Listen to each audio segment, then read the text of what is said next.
Hello everybody and welcome back to another episode of Vegan Proteins, Muscles by Brussels Radio. My name is 𝐃𝐨𝐽. And I'm Danny. And this is our 51st episode.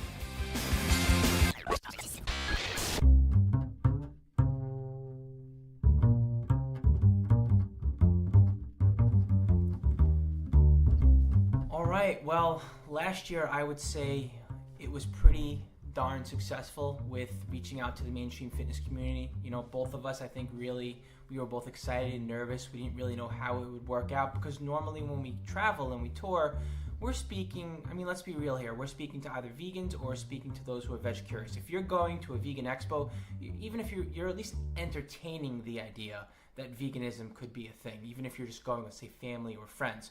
When you're going to a fitness expo, you know, maybe you're veg curious, maybe you're not. I mean, really, you're just going there because you're into fitness.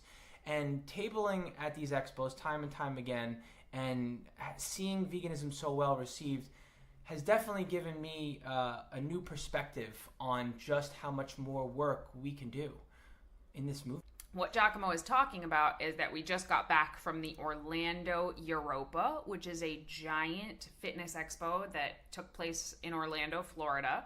And it is not a vegan festival at all. And we go there and we table and we spread awareness about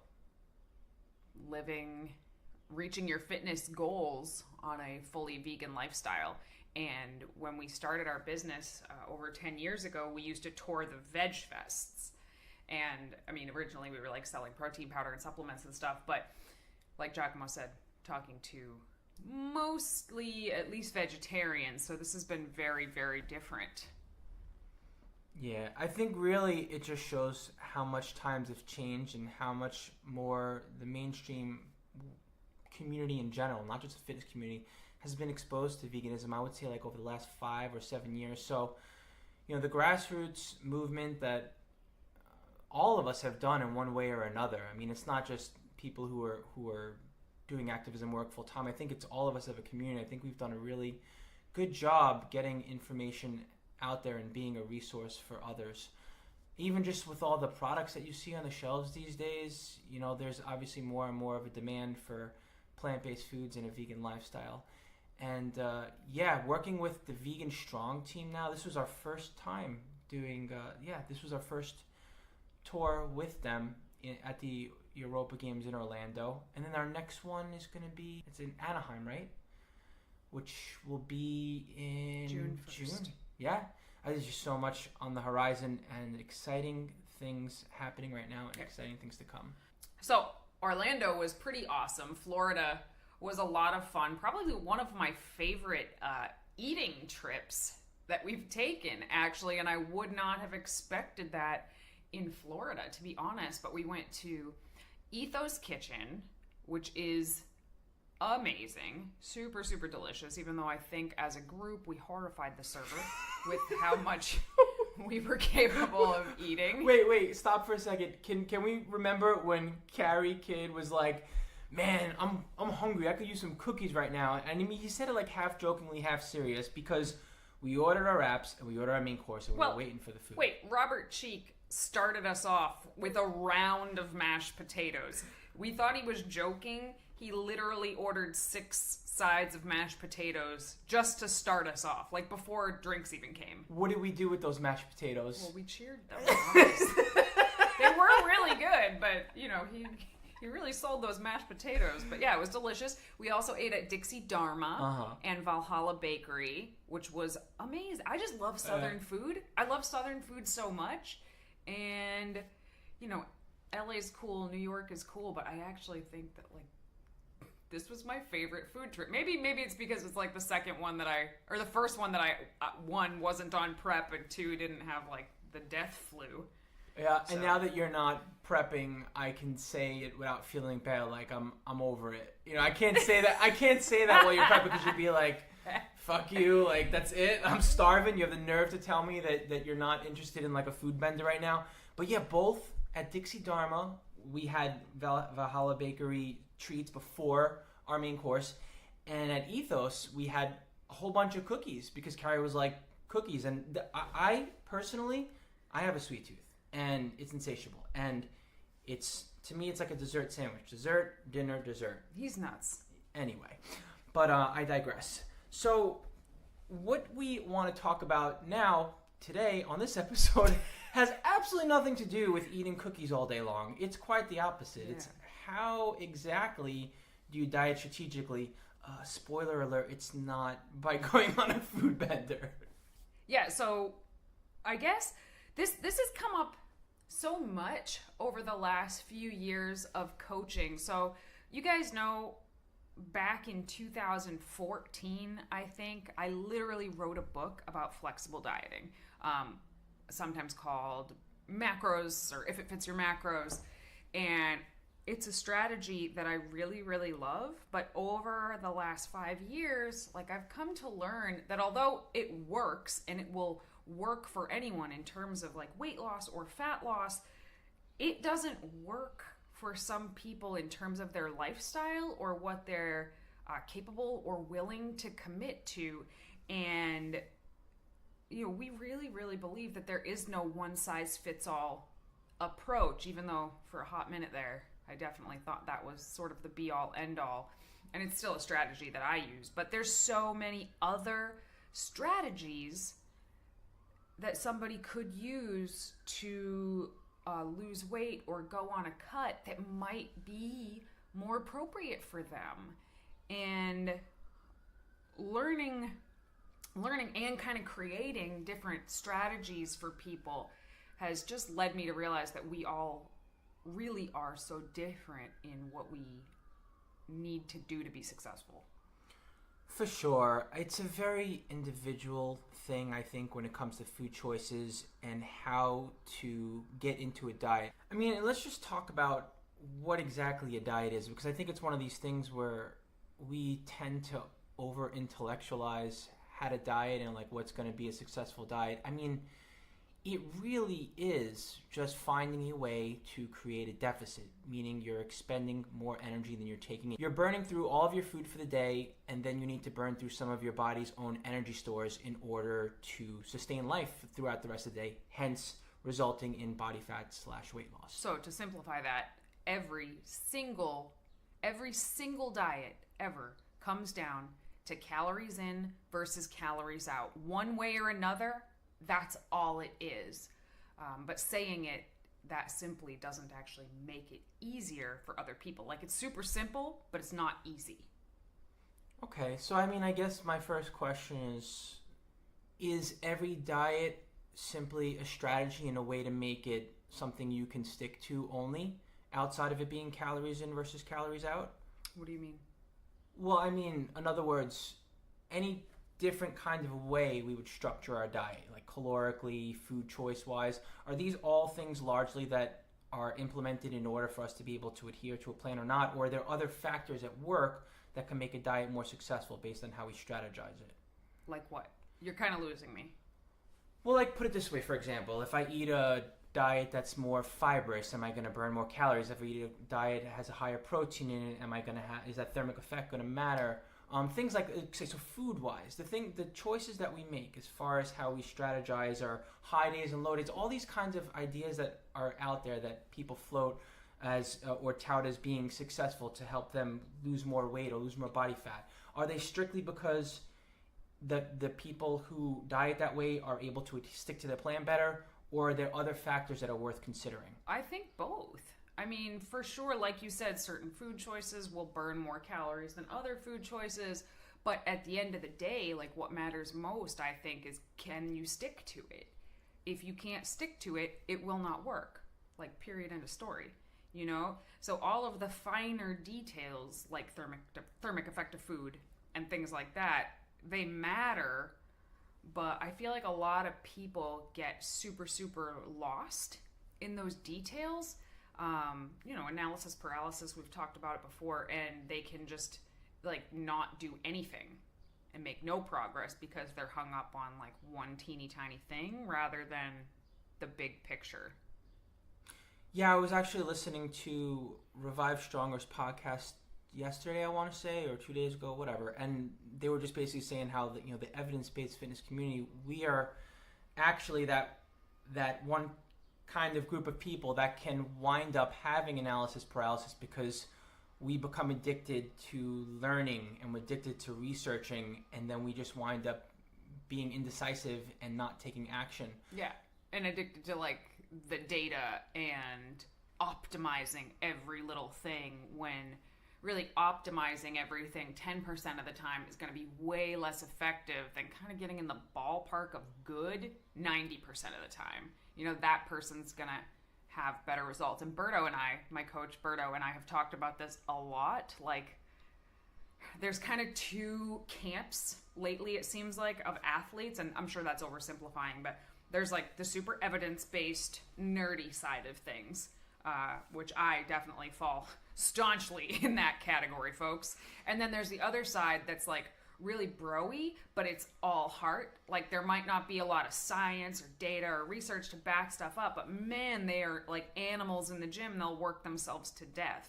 And I feel like both sides could really learn from each other. Like, I would rather see these super analytical people like myself push harder. Sometimes you got to push harder. You know, we preach moderation and we preach balance and sustainability. Sometimes you got to push, and it's uncomfortable as hell.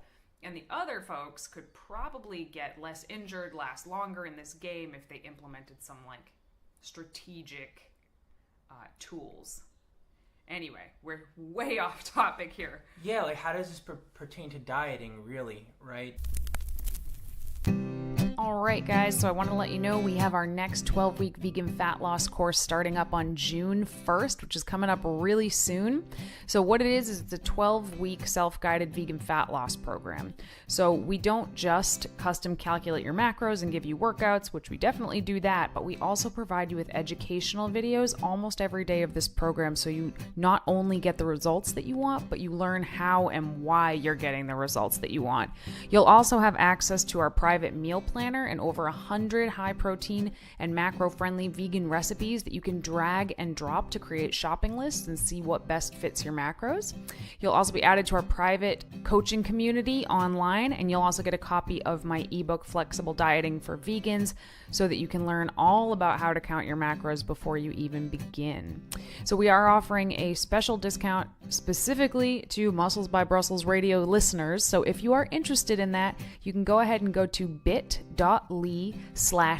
fat loss course, and the coupon code for you guys is MBB Radio, and that gets you $25 off of the program. Of course, if you have any questions, don't hesitate to shoot them at us at info@veganproteins.com.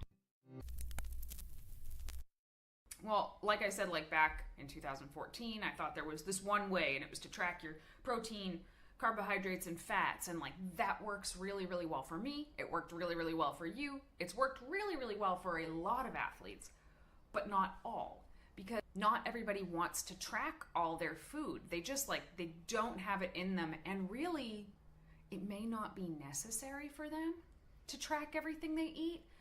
On the flip side, some people would rather just be told, here, eat this every day. You don't have to think about it. Just eat what's on this list every day. And, we'll cross the bridge of how to come out of this when we get there. But they want a meal plan. And they'll do really well on a meal plan. So, there's just so many different styles of dieting. And I've seen them all be successful with certain people. And I guess I just wanted to go over what some of those dieting strategies might be. This kind of covers several different dieting strategies, but I think it's important to start with it because it's a foundation. And when we're looking to diet, the second we realize that we're eating less and there's less food on our plate, immediately we go into, I don't want to say panic mode, but we become aware of the fact that we're dieting. And anything we can do to trick ourselves out of that or to reward ourselves for the diet, I think help us ride it out and adhere to it a little better. And I would say the number one way to do that would basically be to take yourself out of the diet for like a day or for a meal once a week or whatever the case is. So what I mean by that is, let's just say, as an example, you're eating, 3,000 calories, and now you need to eat 2,200 calories to be in a diet. If you would eat 2,200 calories 7 days a week, you would just be like, all right, I'm eating less, I'm dieting, this feels like a diet. But if you could just, throw an extra 500 calories on, once a week at yourself, or have a meal once a week, we call it a free meal, where you're not calculating or tracking or even thinking about portioning, but you're being mindful about eating, you can sort of, maybe you're not in as deep of a caloric deficit, but you're still giving yourself a chance to reward yourself for the other days you dieted without going overboard. Thus, you're still in a caloric deficit, and it's a little easier to ride it out. Does that make sense? Yeah, it makes sense. I don't know if I'd call that a dieting strategy. Having a high day? Yeah, I mean, I do try to keep at least one free meal in for the vast majority of my clients for as long into even a contest prep as I possibly can. A lot of times it has to come out, because towards the end of like a contest prep where you're getting unnaturally lean, if you take the reins off of somebody for one meal, they can actually do quite a bit of undoing of their week in one meal. So usually it does come out at the end of a contest prep, but I think it's a good mental break from a diet, but I still don't think a free meal is actually a dieting strategy. Yeah, this is a pretty broad topic. Yeah, this is a really broad topic. And even literally as we sat down to record it, we said to each other, like, is this too big of a topic for one podcast? And, like, it for sure is. We could give every single one of these dieting strategies its own podcast. But just to give, like, a broad overview of how many ways you could diet, and again, they all come down to a calorie deficit. So I think for somebody who's like brand new to fitness, doesn't really have a lot of nutrition education under their belt, just learning proper portion sizes, I think is a very good dieting strategy in and of itself. They don't have to count any calories, they don't have to weigh or measure anything. If they just learn what a proper portion is. And we mentioned like pasta a few weeks ago. When you go to a restaurant and they give you a bowl of pasta, it's usually literally 4 or 5 servings of pasta. But if all you've ever seen is restaurant bowls of pasta, you might think that's one serving. And there are a lot of people who do think that's one serving. So just learning like, okay, a serving of pasta is like a cup. The bowl has 4 or 5 cups in it. They can taper back how much they're eating, and just with that knowledge. And a lot of times when you do this with people, they'll find that they're still satisfied eating less, because typically if someone doesn't have really any knowledge of portion control and portion sizes, just learning that alone is enough to have them make a change, and is enough to get them to drop some body fat without any other changes. Yeah, so without a scale in your kitchen, without a measuring cup, or anything like that, eyeballing stuff and being honest and real with yourself. Looking up the food, right? Knowing in advance what a serving size is. Like, we'll use pasta like Danny said. So we know that approximately a cup of cooked pasta is a serving in this example. I mean, I think it would be reasonable to be able to take a look at a plate and know what approximately a cup looks like of cooked pasta on that plate or bowl or whatever. And you don't have to be exact here. And now you're becoming aware of that portion size, and and you're able to make that choice going forward. Be like, all right, I'm eating a serving, I'm eating 3 servings, whatever it is. Just being aware, I think, is more than, is at least half the battle. Yeah, totally, I agree. And I actually really like the hand portion control guide, like to learn what a portion is based on your hand. And I won't go over every single one of them, but for example, like a fist is a serving of carbohydrates. So whether that's a potato or rice or whatever, look at your fist, that's about a cup. Well, for me, it's about a cup. And that's the thing, is like a bigger person, their fist is going to be bigger than mine, but they also require more food. So the hand portion guide really does make sense for a lot of people, and is a great tool that you always have with you, I hope, so that you can learn even on the go, essentially how to eat the appropriate amounts for yourself. Yeah, I mean, because when we sit down and eat, I mean, as no matter how much in touch you are with your hunger signals, it's not like they're going to just be quelled and satiated in the middle of your meal. Like, unless you eat very slowly, which I would say most of us probably do not, you're going to wind up being your hunger signals are going to wind up. You're going to wind up feeling them after, like well after the meal. So I think it helps to be aware of how much you're eating without having to overthink it. Really, right? That's step one. Now, another way that you can dig a little deeper into portion control is by establishing a set meal plan for yourself. I think the biggest benefit from this is it runs even deeper than portion control. It's the fact that now you're understanding how to balance your plate. And so, whereas before we're like, all right, this is a serving of pasta or this is a serving of tofu, now we're understanding that that pasta and that tofu and that side of veggies can be on a plate in a balanced way to fuel your nutritional needs for fitness. Yeah, and I think, when we started coaching, that's pretty much all we did was meal plans. Like, we wrote meal plans for people, and they were very individualized. They certainly weren't cookie cutter at all, but still there's a limit to meal plans. And especially when, like we used to years ago, like we would literally just write somebody a meal plan and sometimes never hear from them again. And that felt really bad to me, which is why we don't do it anymore. Because I would just imagine somebody was eating this meal plan like for years after I had given it to them. And of course, that's not really what a meal plan is designed to do.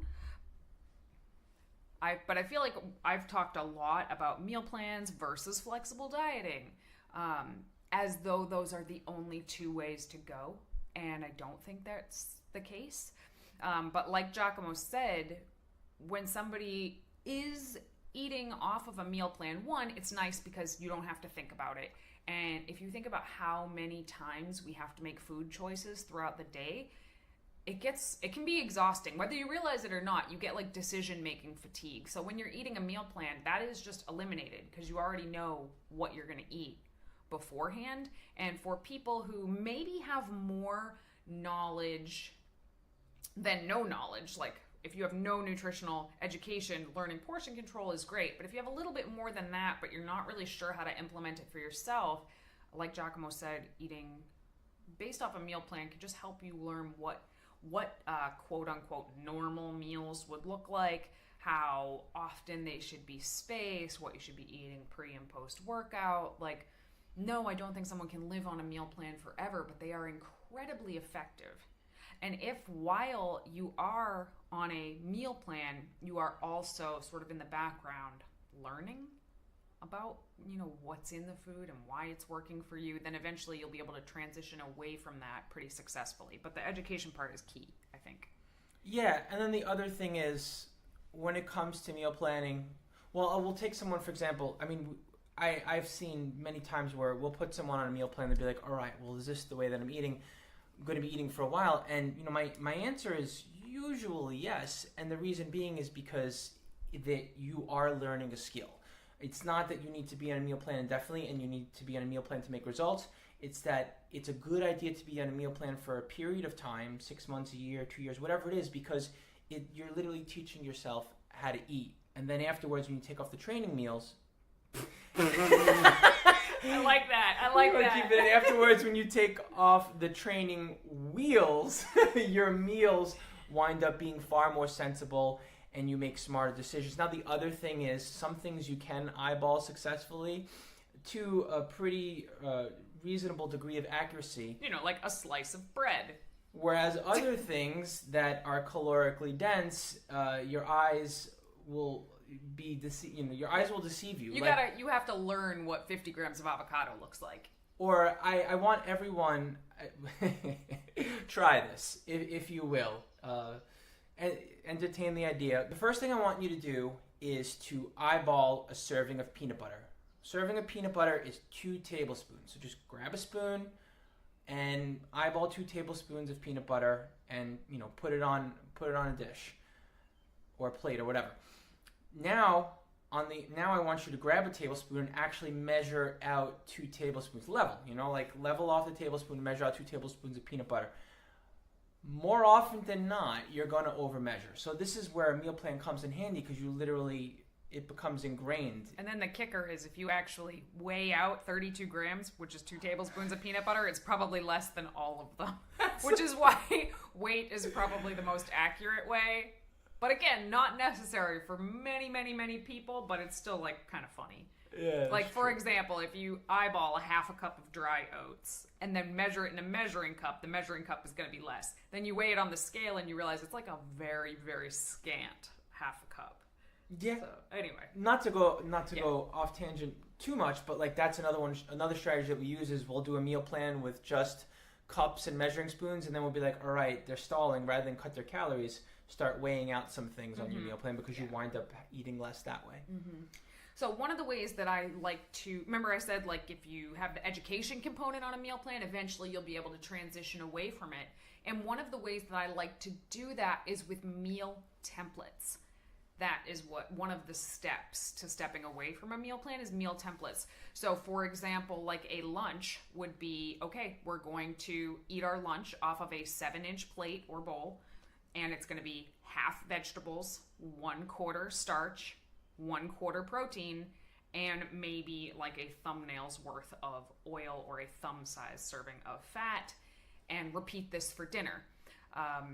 And this is actually a strategy I've had a lot of success with people who have a great deal of nutrition education, actually, but they don't want a meal plan. They don't want to be confined to a meal plan, but they also don't really want to be tracking their food for whatever reason. There's many reasons people don't want to track their food. Having meal templates gives them the freedom to have different vegetables or different starches or different proteins, but still keeps them like within reason. And of course the amounts in these templates really vary depending on who the person is and what their goal is, but once you learn what proper meals look like, you start to understand what you can and can't swap out pretty easily.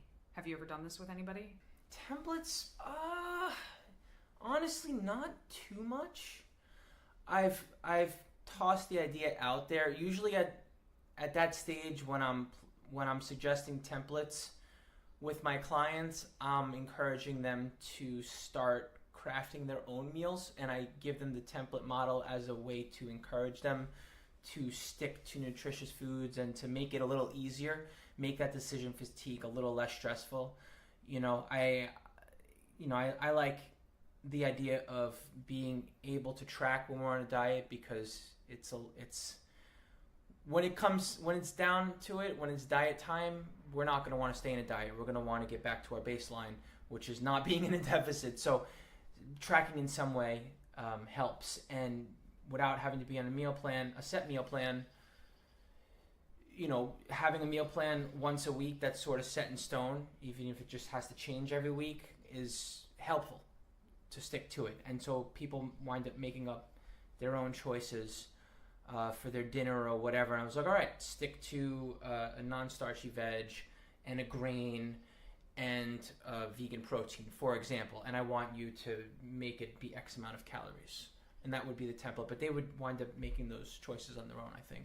Yeah, I mean, I think that my own clients, I would say it's sort of like a 50-50 split between people tracking macros and people on meal plans, with a handful of people doing something completely different in between. But one of the other ways that we move from meal planning to flexible dieting or tracking macros for me is I'll start them with, okay, here's your meal plan, but then for dinner, here's your macro dinner. Here are the numbers I want you to try to hit for dinner, so that they can start to craft their own, maybe more unique meals for dinner and start to learn how to track those foods on their own, look at the nutrition labels on their own, but it's still way less overwhelming than having a whole day's worth of macros they have to organize. It's just like, okay, here's this one meal. It has, 60 grams of carbs, 15 grams of fat, and 30 grams of protein. You can have whatever you want if you can get close to those numbers. And that's usually a pretty smooth way to transition somebody into starting to track. And then eventually we'll do like one whole day a week where you get, here are your macros for the day, and sort of move in that direction. Yeah, and I guess I would call that like a hybrid meal plan macro dieting strategy. Yeah. And that's pretty common, honestly. When we do that kind of stuff, I like employing that method even for people who are very familiar with macro tracking because they need that structure. And sometimes they need their coach to give them that structure to be able to be successful. Honestly, that's my dieting method of choice. When I'm on prep, I pretty much create a meal plan for myself and only really deviate from that plan if, we're traveling or there's a big social event coming up, in which case I employ a flexible dieting strategy, more of a tracking what comes at me sort of thing for that event. What I like about that strategy, Danny, is that it takes some of the focus away from food, because literally you can sit there and fantasize about the decisions that you can make about the foods that you can eat by macromathing all the time and making choices throughout the day and changing them. I'm going to eat this, no, I'm going to eat that, all right, it's just going to be this, and or like dreaming up the... So all that kind of... That's the worst, and that's one of the major downsides to flexible dieting. So there are downsides to flexible dieting, and what I find is, especially in contest prep, man, so I've done it, you've done it, I've seen clients do it, and now I really try to steer them away from that. Like, they're so hungry, they're just trying to think of the most magical food that they can make that fits their macros. They spend all this time thinking about food, and really, you really don't want to spend that much time thinking about food and dreaming up food when you're dieted down that far. Plus, who cares how good you look and how satisfied you are with your physique if your relationship with food is shit? Like, that's going to be a recipe for disaster down the line. If nothing else, for your mental health, which for us, we feel very strongly about having a good relationship with food and just being sound of mind even when you're dieting down to the extremes. Yeah. Or at least trying to be. But there are also, I think, even more levels to flexible dieting than just am I tracking macros or am I not tracking macros?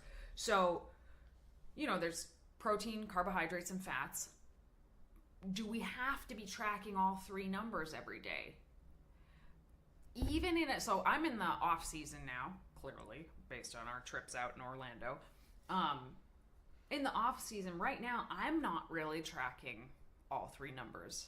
And I think the step down from that is just tracking calories and protein. And I definitely do that in the off season for sure. So just kind of let the carbs and fats fall where they may. But I also find that giving people that option, even when they're in a diet, really gives them a lot of peace of mind. If for some reason something goes weird that day and they end up being way over on their fats by noon, just hitting calories and protein is still going to get them where they want to go. Right, and now you're talking about consistency as opposed to, well, I hit my 3 macro targets within a couple of grams. Now it's well, I can always hit my calorie target for the day as long as I'm getting in enough protein to support performance and recovery. Right, and I still think for a lot of people with a fat loss goal, that's enough. That's enough. I would not recommend that during a contest prep as a strategy. You would use it more as a plan B on a contest prep. But for a lot of people just looking to, drop a few pounds, that's a great strategy. I'm going to hit my protein goal. I'm going to stay in this calorie range every day. There you go. Right. So now we're making the diet more convenient. We're not taxing our brain too much about decision making and all that jazz. And so, but bottom line is at some point or another, you can't outsmart your body and you're just going to wind up being uncomfortable. And some suffering is going to inevitably be involved when we take ourselves out of homeostasis and we're changing our body weight set point. We're changing our body composition by way of dropping body fat. So one of the strategies that we like to employ that I am a big advocate and fan of, I found much success with it, is some degree of intermittent fasting. Now, I just want to preface... Hear us out. Yep. When I say intermittent fasting, I don't mean the type... and there's all sorts of different feeding windows. I don't mean the let's not eat for 21 hours and let's cram in all 2,000 to 4,000 calories or whatever it is inside of 3 hours. Because that's That's a pretty terrible idea for the vast majority of people. We'll just leave it there for now. Go on. You know, and like I've seen a very small percentage of people that it works for, and everyone else it seems to just like feed unhealthy habits. One of the most common questions our listeners ask us is where we like to do our research. In this day and age, we're hit in the face by information everywhere we turn. So it's important to be selective about what content you choose to consume with your time to make sure it's time well spent. 𝐼 in the Whole is a monthly publication called MASS, or Monthly Application in Strength Sports. Each month, we receive the latest issue of MASS with articles that are specifically curated for strength sport athletes, coaches, and fitness enthusiasts in a consumable, easy-to-digest format. Greg Nuckols, Eric Helms, and Mike Zourdos are not only leaders in the industry, they have committed their careers to sifting through thousands of studies and journals on the latest in fitness science to find the most relevant cutting-edge info so you don't have to. If there was only one research source you could spend your time and energy reading to keep up with the evidence-based fitness world, in our opinion, it would be MASS.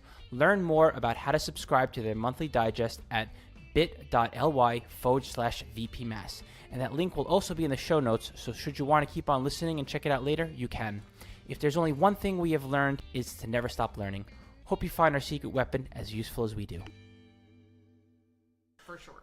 For the rest of us, I would say having an 8-hour feeding window is not just... Ish. Yeah. Ish. There's nothing magic about 8 hours or intermittent fasting. Right. I'll shut up. I keep interrupting. Go ahead. 8 hours eating, 16 hours not eating every single day.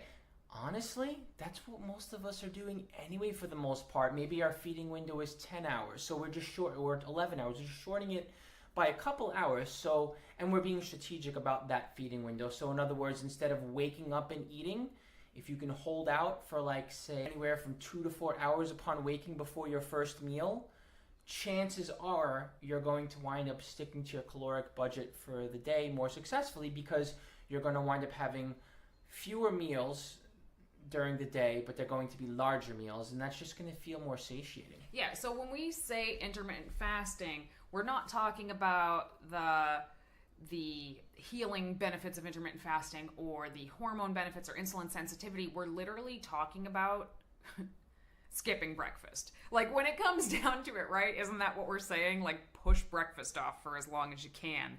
And basically all this does is, like, most of us kind of eat. I think a lot of people just wake up and eat, and then we just kind of eat all day until we go to bed. And if we can just kind of not eat as much at the ends of the day, that in and of itself is going to decrease the amount of calories we're taking in for many, many people. So, you know, we're talking about different dieting strategies. Obviously, if you're tracking macros, it doesn't matter if you're eating them in 12 hours or 8 hours. Like, that doesn't matter because you're going to get the same number of calories. It can matter for satiety purposes, like you just said. But for people who are not tracking, if you normally eat 12 hours of the day and you just shave off 2 hours at each end and you're only eating 8 hours in the day, you're going to end up eating less much more frequently. And I think that is why so many people have a lot of success with intermittent fasting, is simply because they're eating less. There is a little bit of a curveball here for some individuals who train upon waking. And for those people, I personally suggest having something very small before you train, maybe like half a banana and a protein shake if you're dieting. Or and half then, a banana and a spoon of peanut butter. Yeah, and also making sure that your meal before you go to bed, you have it like later in the evening. And like it's backloading. Yeah, and it's a larger sized meal. That way, technically, you still have some, you know, some energy, some fuel for your morning workout. And it's still, I mean, it's not necessarily, like Danny said, it's not like, oh my God, it needs to be 8 hours. It's just have the bulk of your foods within 8 hours. Well, let's talk about the mother of all eating strategies that everybody wants to be at. Everybody. I have not met a person who doesn't want this as a goal. Intuitive eating. Everybody wants to be able to get to their physique that they want, or the weight that they want, and not have to think about it too hard. Just intuitively be there. And I was talking to a client the other day, what's up, Lauren? And I came up with this analogy that I actually really, really liked about intuitive eating, I feel like you have to have some nutrition education before you can start to venture off into intuitive eating. And I likened it to when I was in school learning music. For years and years and years, we just drilled the scales every day. And I know that you were in band as well. Like, you just drilled the scales. Well, you were a drummer. What do drummers do when you're playing scales? Whoa. I'm very much so a part of the band, okay? I keep the beat. So, we drilled the scales every day, and it was super, super boring and really, really tedious. But then come high school, when I was in the jazz band, we would have to go around and solo every single morning. And if you did not know those scales by heart, your solo was going to sound like crap. So you had to understand the music principles before you could just, improvise and jazz out, right? Well, intuitive eating is like the solo, the jazz. You have to understand basic nutrition principles before you can get there. You have to walk before you run. So although I think intuitive eating is a wonderful, wonderful approach to goal yourself for, I think that should be everybody's goal, really. But you have to, if you want to intuitively eat and still, have the physique or have the performance that you want, you need to understand a lot of these other strategies that we've talked about first and have tried a lot of them out. And then I guess it's not necessarily just intuitive eating. I would say it's more like what I call informed intuitive eating or intelligent intuitive eating, where you are still eating kind of what you want, when you want, but with the caveats of like understanding basic nutrition principles. And some of our listeners have not only geeked out on this information, some of you have also been tracking for a while and done different kinds of dieting strategies of your own. I'm sure ones that we haven't mentioned before. In other words, there are some listeners that have a good relationship with food and a good understanding of food portioning and how to track diligently, but have not explored intuitive eating, whether they're scared of the idea or just haven't tried it yet for whatever reason because they're not sure how to do it. My suggestion here, a little task that you can do, a little exercise that you can do, would be to literally, one, prove to yourself that you can do it. If you've been tracking long enough, you're probably going to eat similarly without tracking, believe it or not. But just that fear that you're not is enough to sort of throw you over the deep end and even wind up making you overeat because you're just scared, or undereat because you're just scared. So my suggestion is to literally, for those of you that track diligently, take 3 days of no tracking and make a food journal and write your foods in and what you thought the serving sizes were of those foods at the end of the day, every day for 3 days, without accounting for calories in your head or on paper. After those 3 days are up, plug them in, and then you can see for yourself just how on par you were with your current caloric baseline. And I think that will give you the confidence to delve a little deeper into intuitive eating and to try it for longer periods of time. It's kind of like riding a bicycle. Like, once you know what the calories or the carbs or the protein or whatever is in certain foods, like, you're probably not going to forget. Like, you'll remember it for a long, long time. And you don't have to pull out a food scale to have a rough idea of what you're taking in. And you don't even need to think about what you're taking in too much if you've been eating similarly for a really long time. So, yeah, I think that's a great tip. I also think it's important to start paying attention to your hunger and your fullness. Because when you've been relying on external cues, numbers or a food scale or a meal plan for a long, long time, some people years, you've literally taught yourself to ignore your own internal cues of hunger and fullness. So checking in multiple times throughout the day, okay, on a scale of 1 to 10, 1 being starving, 10 being stuffed to the point of being sick, where am I right now? And doing that before you eat and then 15 minutes after you eat multiple times a day can teach you, a lot of times it can teach you, okay, that meal is just obnoxiously big. Like, I'm so stuffed after I eat it. There was no need for me to eat that much. Or, wow, I like never feel full. I never eat enough to quite feel full. Like there's just so much you can learn from tapping back into that.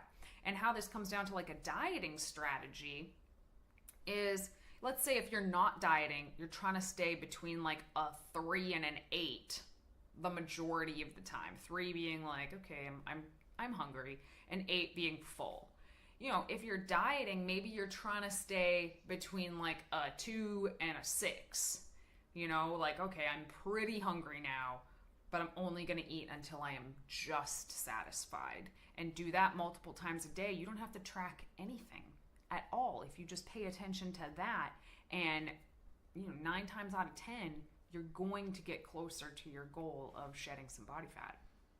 Yeah, I mean, the other thing you can do is just judge it on the way that you feel when you are tracking. You know, if you start to feel full more often than not compared to the way that you felt when you were tracking at maintaining a certain body weight, then you know you're probably going to be gaining, for example. And so I think with the combination of one, trying out not tracking and then proving to yourself that you can do it, trusting yourself, while also, like Danny said, feeling out your hunger and finding a range for your hunger to be in on the hunger scale of 1 to 10, like 3 or 8 or wherever it is.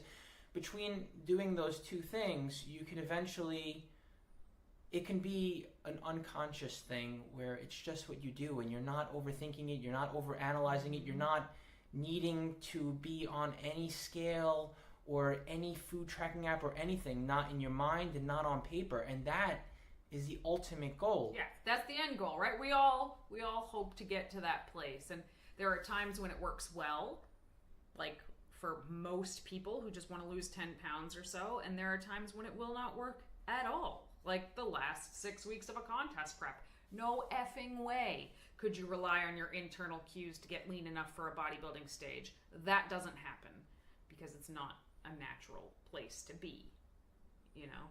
Like I would never, ever, ever, ever, ever recommend any kind of intuitive eating for the end of a contest prep. Yeah, and also like, I think it kind of depends on your starting point also, not just your dieting skill level. You know, if you've been in a bulk for a while or caloric surplus for any period of time, you've been dieted for a while, if you've been uncomfortably full at all, like even like once a week or something like that, you're probably pushing the gain train hard, and at that point, eating intuitively, you're probably just going to drop just because. Mm-hmm. Yeah. So, I mean, there are more than this. There's other ones that we didn't really touch upon, like volumetrics, which we've mentioned on the podcast before, but which is just eating as much really, really low calorie food as you want.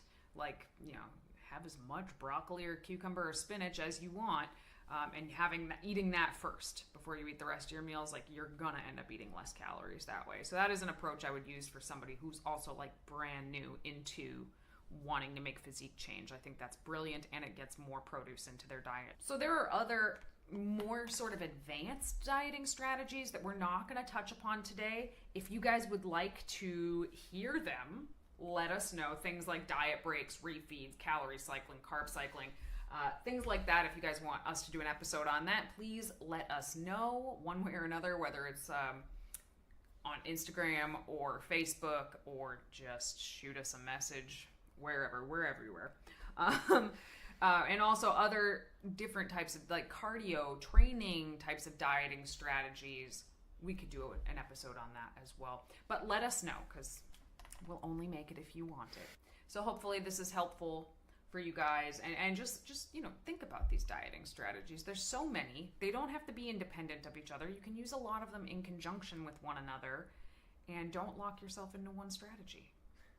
It's funny. I could picture you plugging in the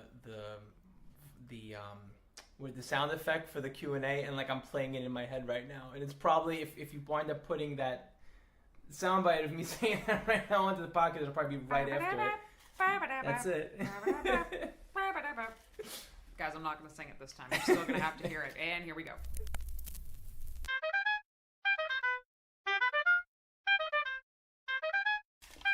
Question for you, Danny. What do you love outside of health and fitness? Oh, well, that's a neat one. Well, I love horror movies. I love horror movies and the whole horror genre in general. I am obsessed.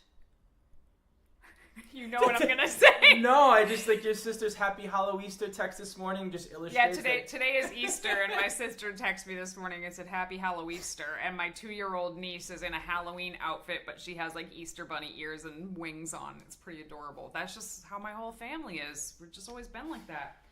I'm also obsessed with the 90s. All things 90s, particularly 90s music. But yeah, my whole family is really big into just media, multimedia in general, books, movies, music. We absolutely adore it. What about you, Giacomo? What? That's not fair. I don't get to be the only one who answers, so you go ahead. What do you like outside of health and fitness? One of us. One of us. I'm definitely on the Halloween trend these days. I don't know that I'm that much into horror, but I do more than entertain, and I do enjoy it from time to time. But up before we met, it was just I'll say it. It was rom-coms. That was my thing. So Jesus. Anyway, and slapstick comedy. Movies and stuff like that, humor. Those are my two jams. But anyway, I love playing the drums. I'm getting back into gaming now. I used to be a gamer as a kid. I'm getting back into it now a little bit. So Giacomo got a Nintendo Switch. I am not a video game player, but this video game came out that I really, really wanted to play called Cuphead, and we've been playing that together, and it's awesome. It's like 50s style cartoons, old-timey music, totally trippy, a little bit Ren and Stimpy-esque. I dig it. I really like it. I like landscaping. You like gardening, outdoorsy kind of stuff, hiking, etc. I love doomsday prepping and step away from the worst case scenario. I like really twisted documentaries. I was thinking about this the other day. I have no idea how I ended up in this industry at all. Like there was nothing in my young adult life or childhood life that pointed me in this direction at all, except for the fact that I was a nerd then and I'm a nerd now. I'm gonna ask this question, Yang. I feel like this is something we gotta think about a little more. Like how you wound up here. It's really nuts. Whenever I meet somebody from high school now, well, first of all, they don't recognize me because I'm almost 100 pounds less than I was in high school. But then when they find out like what I do, they're just like, what? Like what? I don't know. It's really weird. Okay, how about an actual question that has to do with what we do? This is a good one, and it's a really important one. And I don't know who asked it, but it's a very simple question. What do you do when you fall off track? Get right back on track. As simple as that sounds. The more days that you spend off track, the harder it is to get back on track. Everyone needs a minute to lick their wounds and be frustrated that they've fallen off track, but habits, like anything else, when you got to reestablish them right away, and it's okay to be off for a day, 2 days, 3 days, whatever it is. See, I think my thing is like try to never miss 2 days in a row. Mm-hmm. So if that's like skipping a day of training or eating way over on your macros or whatever, try to not do it 2 days in a row. 1 day is a slip up. 2 days is the beginning of a new habit, in my opinion. Well, but there are situations where you cannot maintain your habits for whatever reason, whether you're choosing to or not. Maybe you're on vacation, maybe you're injured, maybe there was a family emergency. Any number of things can happen. Life happens, and there will be times where you cannot be on your habit train for more. I keep saying the word train this. Today's podcast episode. Sorry. They can't see you, babe. I keep saying, I feel like that's the third time I said train. Today's word of the day is train. Anyway, moving on. There will be situations where, whether it's by choice or by design in your environment, you cannot be on your habits for more than 2 days. So in these types of situations, I think it's important to just, 1, accept that, and 2, focus on what you can do. No matter what you can't do regarding your fitness routine, there are going to be things that you can do. And as soon as you can reestablish those other habits that have fallen off for more than 2 days, you get back on them. So yeah, I agree. Like, I'm not talking about when life happens and you can't do what you normally do. I'm talking about, like, if you have a screw it day, screw it, I'm not going to the gym. Screw it, I'm just going to eat whatever I want today. Obviously, not encouraging that, but if it happens, try very hard to not let it happen 2 days in a row. Also, what 𝐬𝐿𝐾𝐿 said, like, focus on what you can do. If you're injured, you can still nail your nutrition. If you're... I can't think of a situation where you could... If you don't have access to the right foods or whatever on vacation, you might still be able to go train or be active in some way. So, like, always focusing on what you can do. But 100% agree with 𝐬𝐿𝐾. You have to just get back on track as quickly as possible. And try to just let it go. Don't beat yourself up over it. Just let it go. Move on. I mean, also, let's be realistic here. None of us are machines. And some, like, we will, present company included, like, I'm going to fall off some of my habits that I've done for years for more than 2 days, more than once or twice throughout the duration of a year. You know, my mobility work, for example, is one of those things. And so when I've fallen off for more than 2 days, whether it's a week, 2 weeks, a month, whatever it is, I'm going to look back and reestablish all of the pattern of the way that I was able to stick to my mobility routine. I'm going to reestablish it. I'm just be like, all right, well, what worked back then? I woke up and I stretched right after my morning cup of coffee, and I also wrote it down in a habit tracker, and I goaled myself to do it 3 days a week because that was realistic. Like, those 3 things, I will write them down and be like, all right, I'm going to do these 3 things, and I'm going to do them every day, and then, you know, chances I'll get back on it.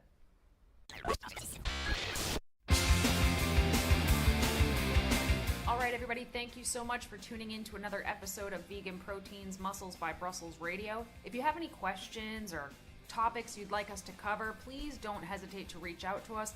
We are on Instagram, Facebook, Twitter, and YouTube at Vegan Proteins and at Muscles by Brussels, and we will definitely get back to you. Thank you so much again for listening. My name is Danny. And I'm 𝐬𝐿𝐾𝐿. And we will talk to you soon.